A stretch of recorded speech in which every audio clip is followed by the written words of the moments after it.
जय हिंद दोस्तों। आज हम आपके लिए एक बेहतरीन जानकारी लेके आए हैं जो आपके लिए बहुत ही यूजफुल होगी।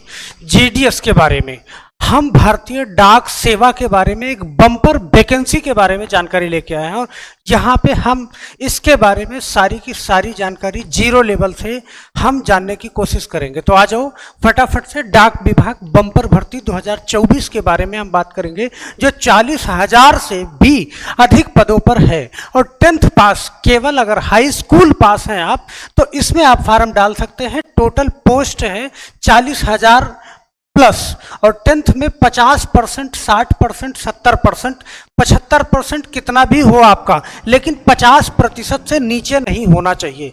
तो आइए हम जानते हैं कि इसके बारे में हमें क्या क्या जानना है, किन किन पॉइंट पे, किस किस मुद्दे पे हम बात करेंगे। तो आज जो हम बात करने वाले हैं टोटल पोस्ट कितनी है। अभी हमने कहा कि 40,000 प्लस पोस्ट है, तो सारी चीज़ें एकदम बेसिक से जानेंगे। दूसरा वीडियो आपको देखने की जरूरत नहीं पड़ेगी, सारा डाउट आपका क्लियर होगा। फीस कितनी लगने वाली है, योग्यता क्या है, सैलरी क्या है, सिलेक्शन प्रोसेस क्या है और अप्लाई डेट क्या होने वाली है। तो इसके बारे में बने रहिए वीडियो के अंत तक। और चैनल को सब्सक्राइब नहीं किया है तो अभी सब्सक्राइब कर लीजिए, क्योंकि हम यहाँ पे रोजगार से जुड़े ज़्यादा से ज़्यादा वीडियो, बेहतर वीडियो लाने की कोशिश करते हैं। जितनी भी रोजगार की वैकेंसियां जो भी आते हैं, सारी की सारी चीज़ें हम आपके लिए अवेलेबल कराते हैं। तो यहाँ पे हम बात करेंगे, पहली बात कहाँ से शुरू करने वाले हैं। यहाँ पे इंडिया पोस्ट जीडीएस अधिसूचना 2024 की बात कर रहे हैं। यहाँ पे क्या क्या आपको जानना है, एक बार ध्यान दीजिएगा कि जो भर्ती है इंडिया पोस्ट जीडीएस भर्ती 2024, ये इंडिया पोस्ट द्वारा निकाली जाती है और ये अधिकार भारतीय डाकघर के अंतर्गत आता है। कुल रिक्तियां इसकी 40,000 प्लस, मतलब जो इस बार वैकेंसी आएगी वो 40,000 प्लस पदों पर आएगी, क्योंकि पिछले 3 बार से एक बार 38,000 प्लस पद आए, तो एक बार 41,000 प्लस पद आए, फिर 30,000, फिर लगभग 42,000 प्लस पद आए। तो इस बार भी अंदाजा है कि 40,000 प्लस पदों पर ही भर्ती आएगी। तो ध्यान देना, भारतीय डाक सेवा और शाखा पोस्ट मास्टर, इसकी वैकेंसी शीर्षक पोस्ट करें इंडिया पोस्ट जीडीएस अधिसूचना 2024। ये 3 अगस्त 2024 है, लेकिन कोई एक्चुअल डेट नहीं है, तो इसके बारे में आप ये कंफर्म नहीं रहिएगा। तो जुलाई और अगस्त में ये वैकेंसी आपको देखने को मिलेगी ही मिलेगी, एकदम कंफर्म है। और योग्यता आवश्यक, ध्यान देना, आवश्यकता क्या है यहाँ पे कि 50% अंकों के साथ 10वीं पास हो आप, मतलब हाई स्कूल में आपका 50% अंक होना चाहिए। इसके ऊपर है 60%, 70%, 80%, 90%। हालांकि बच्चे ये बोलते हैं कि सर मेरा 80% था, पिछली बार डाला था नहीं हुआ था। तो बच्चा ऐसा है कि अगर 80% था, पिछली बार आपने डाला नहीं हुआ, जैसे मान लीजिए कि एक जगह पे 5 पोस्ट है और 5 पोस्ट है और पांचों फार्म पड़ गए 80% के ऊपर वाले, तो शायद ऊपर वालों का हो गया और नहीं हुआ। कभी कभी यहाँ पे 60% वालों का भी हो जाता है। तो वो किस कंडीशन पे 60% वालों का हो जाता है, मान लीजिए इत्तेफाक से आपका 3 पोस्ट है वहाँ पे जहाँ पे आपने फॉर्म फिलअप किया है, तो 3 पोस्ट है। एक बच्चे ने डाला 85% उसका मार्क था, दूसरे ने डाला 70% और तीसरा 60% ही। तो यहाँ पे तीनों के तीनों ले लिए जाएंगे। तो यही कंडीशन होती है, आप जहाँ पे फार्म डालते हैं ये कंफर्म नहीं होता कि वहाँ पे कितने फार्म पड़ रहे हैं। ये है कि ऊपर वालों को उठाया जाता है, वहाँ से ऊपर जिनका परसेंटेज ज़्यादा रहता है। तो यहाँ पे बात करें आयु सीमा की, तो उम्र कितना होना चाहिए इस वैकेंसी में आपको फार्म डालने की। तो यहाँ पे उम्र आपकी 18 से और 40 वर्ष उम्र, कम से कम 18 साल और अधिक से अधिक 40 साल, इतनी उम्र आपको होनी चाहिए। बाकी जो उम्र छूट के हिसाब से जिनको जो छूट मिलती है, ओबीसी को ओबीसी हाँ बैकवर्ड को आप 3 साल की और एससी एसटी को 5 साल की, तो वो छूट उसमें प्लस कर लीजिएगा। इंडिया पोस्ट जीडीएस पंजीकरण 2024, ओके। तो यहाँ पे ये मैं एक्चुअल डेट नहीं बता रहा हूँ, बस यहाँ पे एक लिख दिया है कि एक जो पिछली बार जो वैकेंसी जारी हुई थी उसी डेट के आधार पे। बाकी जो है जुलाई और अगस्त में ये वैकेंसी आ ही जानी है और आएगी भी। तो ये नोटिफिकेशन हम पहले से आपको जानकारी दे रहे हैं कि आप पूरी तैयारी में रहें इसमें फार्म डालने के लिए। तो ध्यान देना, कैसे फार्म पड़ता है इसमें, तो आपको ऑनलाइन फार्म डालना होगा, ऑनलाइन मोड ही होगा, ऑफलाइन कोई प्रक्रिया नहीं है। ऑनलाइन फार्म पड़ेगा बाकायदा, और वो हर जगह पे इसकी वेबसाइट पे जाएंगे या सरकारी रिजल्ट पे भी ये फॉर्म शो करेगा, वहाँ से आप फार्म डाल पाओगे। ऑनलाइन आवेदन करने की अंतिम तिथि, तो इसका तो कोई मतलब ही नहीं है अभी, क्योंकि अभी ये कंफर्म नहीं है, तो इसके बारे में मैं चर्चा नहीं कर रहा हूँ। आवेदन पत्र में सुधार, ध्यान देना, तो ये भी अभी कंफर्म नहीं है, तो यहाँ भी मैं कोई चर्चा नहीं कर रहा। चयन प्रक्रिया योग्यता पर आधारित है, और ध्यान देना, और लेख प्रकार भर्ती, मतलब ये है कि यहाँ पर कोई भी परीक्षा नहीं होती है, ये परसेंटेज और मेरिट बेस पर ही होता है। मेरिट जिसकी ज़्यादा रहेगी उसी का हो जाएगा, ध्यान देना। और यहाँ पे ये वेबसाइट है इंडिया पोस्ट GDS online.gov.in, तो यहाँ से जाकर के फार्म पड़ेगा। हालांकि फाइनलाइज जैसे ही डेट आएगी, इसी चैनल से आप चैनल को सब्सक्राइब करके रखिएगा, बेल आइकन दबा लीजिएगा, क्योंकि जो भी वीडियो आप पढ़े वो पहले से आपको मिल जाए, सबसे पहले आपको देखने को मिल जाए। तो इसका जब फॉर्म आएगा, एक्चुअल डेट आ जाएगी, तब आपको वीडियो तब भी देखने को मिलेगा। रोजगार से जुड़ा कोई भी वीडियो है यहाँ से आपको डेली मिलता रहेगा। और ध्यान देना, पोस्ट ऑफिस GDS भर्ती 2024 आवश्यकता योग्यता, तो इस बारे में हम बात करेंगे। ओके, क्या क्या योग्यता चाहिए, तो अभी हमने बताया कि 50% अंकों के साथ 10वीं कक्षा पास होना चाहिए। देखो 50%, ओके, राज्य या केंद्रीय बोर्ड से, कहीं से भी राज्य या केंद्रीय बोर्ड से 50% अंकों के साथ, ओके, 50% अंकों के साथ हाई स्कूल की परीक्षा आपने पास किया हो। 50% से कम नहीं होना चाहिए, बस सिर्फ इतना ही होना चाहिए, बाकी आप फार्म डाल सकते हैं। ओके, अब यहाँ पे ध्यान देना, दूसरा क्या है कि आगे चयनित होने के लिए क्षेत्रीय भाषा और हिंदी का ज्ञान होना चाहिए। मतलब क्षेत्रीय भाषा, जैसे आप भारत में किसी भी राज्य से हो, जैसे आप बिहार से हो या उत्तर प्रदेश से हो, किसी अन्य राज्य से हो, उड़ीसा से हो, तो वहाँ की जो क्षेत्रीय भाषा है उसका ज्ञान आपको होना चाहिए, और प्लस हिंदी का भी ज्ञान होना चाहिए। तो ये दो बातें आप क्लियर करो यहाँ से। ओके, और जो लोग 10वीं या 12वीं के रिजल्ट, ओके, का इंतजार कर रहे हैं, वे इस भर्ती के लिए पात्र नहीं है। मतलब ये है कि अगर 2024 में आपने फार्म डाला है तो 2024 में आपका 10वीं क्लियर हो जाना चाहिए, या 2024 में आपका 12वीं क्लियर हो जाना चाहिए, तब आप इस आधार पे फार्म डालिए। जैसे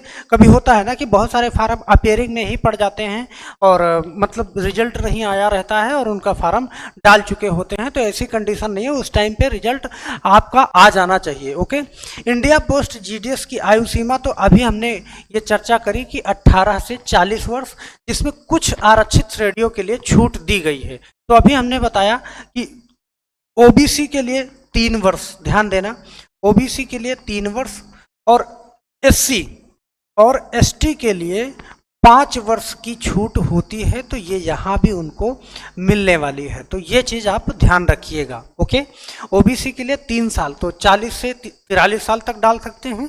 SC ST हैं तो 5 साल उसमें और ऐड कर दीजिएगा, तो 45 साल तक डाल सकते हैं।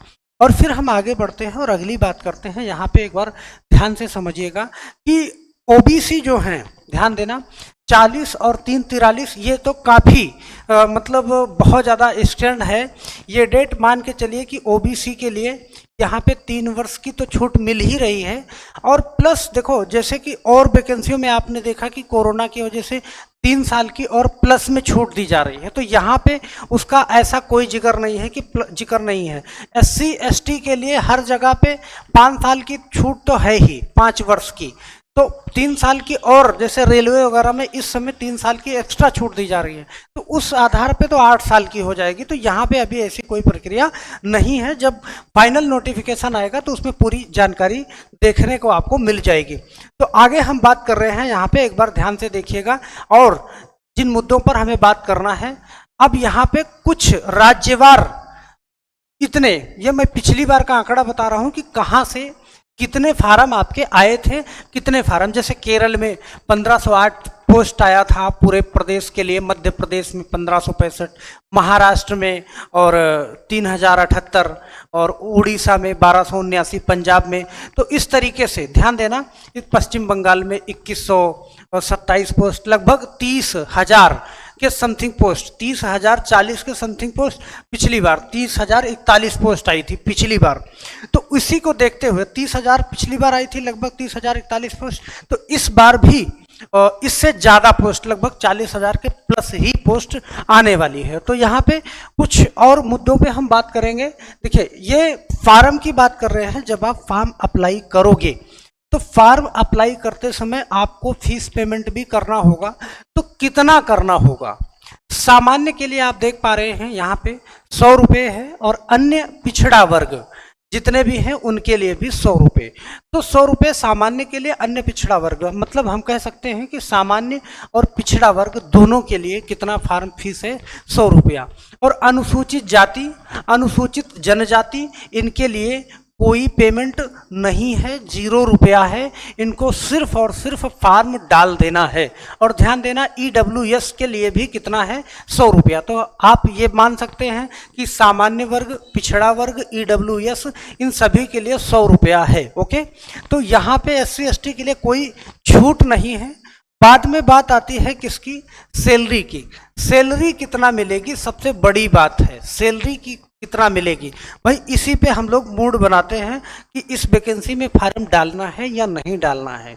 तो BPM की सैलरी जो होने वाली है 12,000 से 29,380 के बीच में, 12,000 से 29,380 के बीच में। और ABPM डाक सेवा की सैलरी जो है 10,000 से 24,470। हालांकि BPM का मतलब आप समझिएगा यहाँ पे BPM ब्रांच पोस्ट मास्टर, इसकी जो है 12,000 से 29,380।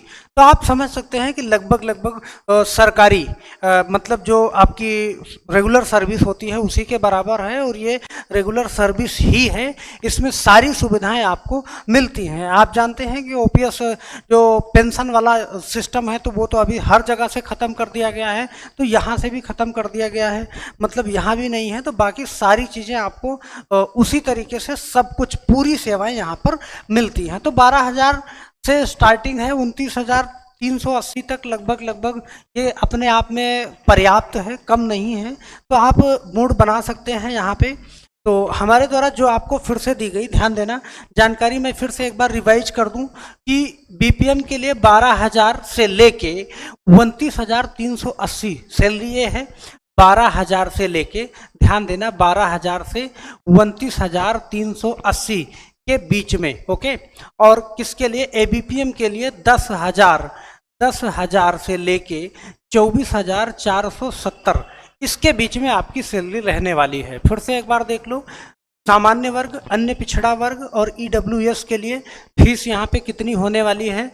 100 रुपये। SC ST के लिए फीस बिल्कुल 0 होगी। उसके बाद सारे मुद्दों पे एक बार बात कर लेते हैं। यहाँ पे मैंने दिखाया कि पिछली बार 30,041 पद आए थे, इस बार भी इसी के अराउंड में, इससे ज़्यादा ही पद, लगभग 40,000 प्लस पद आने की संभावना है। तो अगर आप इसमें अपना करियर तलाश रहे हैं तो बिल्कुल एक बार आप फिर से सजग हो जाइए, क्योंकि ये वैकेंसी बहुत ही जल्द जून के बाद जुलाई अगस्त में आपको देखने को मिल जाएगी।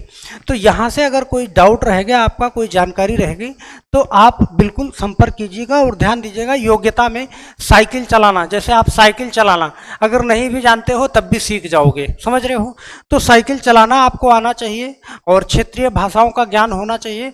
तो ये सारी चीज़ें लगभग जो व्यक्ति जहाँ पे रहता है उसका ज्ञान उसको होता ही है। साइकिल चलाना लगभग सभी लोगों को आता है। तो ये सारी चीज़ें, पूरी की पूरी बात यहाँ पे क्लियर होती है। ओके, तो टोटल पोस्ट 40,000 पद से ज़्यादा है।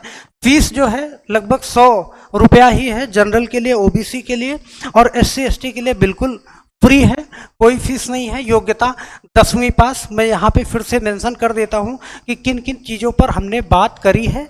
बस फिर वीडियो यहीं पे हम समाप्त करते हैं। तो अगर आपके दिमाग में कोई बात, कोई डाउट रह जाए तो उसको ज़रूर आप एक बार पूछिएगा। ओके, टोटल पोस्ट कितना? 40,000 प्लस पद रहेगा, 40,000 प्लस। फीस है 100 रुपये, वो भी जनरल ओबीसी के लिए, बाकी SC ST के लिए 0। योग्यता 10वीं पास होनी चाहिए। भाषा का ज्ञान होना चाहिए, क्षेत्रीय भाषाओं का। सैलरी आपने अभी देखा 12,000 से लेके 29,300। ओके, और सिलेक्शन प्रोसेस यही है कि आपकी मेरिट बनेगी, मेरिट के आधार पे आपका सिलेक्शन होगा। अप्लाई डेट आप जानते हैं जुलाई और अगस्त में ही इसका फार्म आएगा, जुलाई और अगस्त में। तो इन्हीं 2 मंथ में आपको फार्म देखने को मिल जाएगा, बस ठीक 30 या 35 दिन बाद।